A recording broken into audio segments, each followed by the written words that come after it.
Amid rising tensions with Japan, the Chinese foreign minister called on Russia for cooperation, emphasizing that Beijing now sees coordinated action with Moscow as increasingly essential to counter growing pressure and strategic challenges from Tokyo. Wang Yi said on December 2 that China and Russia should jointly resist the Japanese military's revival, stressing that both nations must intensify their collaboration to push back against what they view as renewed assertiveness and destabilizing moves from Japan. Wang Yi's remarks came during a meeting with Russian Security Council Chief Shoigu in Moscow, where the two officials held extended discussions and signaled a mutual commitment to strengthening bilateral security ties. The Chinese minister also said that Beijing and Moscow should safeguard their shared interests, calling for deeper political, strategic, and diplomatic alignment to ensure both sides can defend their long-term priorities together.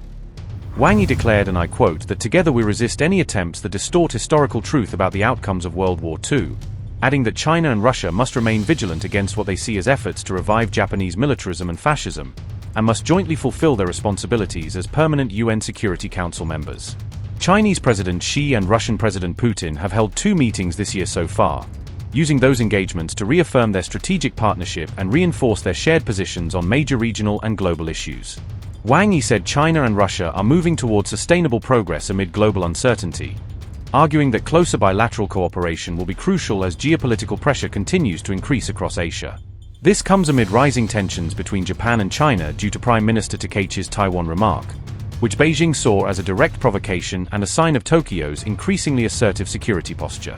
Takaichi warned on November 7 that Japan would deploy forces if China tried to take Taiwan by force, delivering one of the strongest Japanese statements on Taiwan in years and escalating the already delicate situation. China accused Takaichi of meddling with internal affairs and urged her to retract her remarks, saying they undermine regional stability and interfere with China's core sovereignty claims. China views Taiwan as its territory and refuses to rule out the use of force for reunification, repeatedly warning that any attempts to challenge this position will be met with firm responses.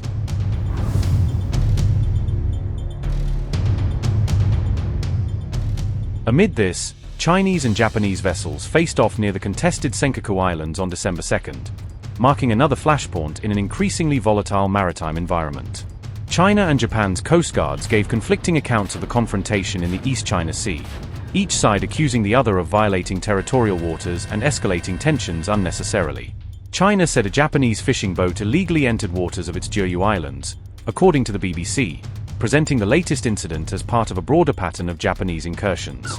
The Chinese Coast Guard also said its ships approached and expelled the Japanese boat, claiming it was enforcing what Beijing considers sovereign rights in the disputed area. Meanwhile, Japan claimed it rushed patrol ships after 2 Chinese vessels entered its waters, calling the move a defensive response to protect its maritime jurisdiction.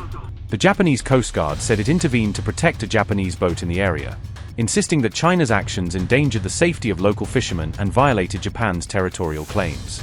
Japan's patrol ship escorted the fishing boat until the Chinese Coast Guard withdrew, portraying the operation as part of its mandate to defend Japanese-administered waters. The islands are administered by Japan as the Senkaku but claimed by China as Diaoyu territory, making the location one of the most sensitive hotspots in the region. China and Japan once agreed in principle to jointly exploit East China Sea resources, but the plan stalled as political trust deteriorated and strategic competition intensified.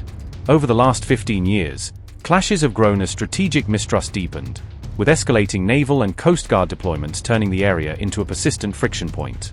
The uninhabited Senkaku Diaoyu Islands have become a symbol of China-Japan rivalry, with experts saying both nations now see the dispute as tied to broader geopolitical influence and national identity.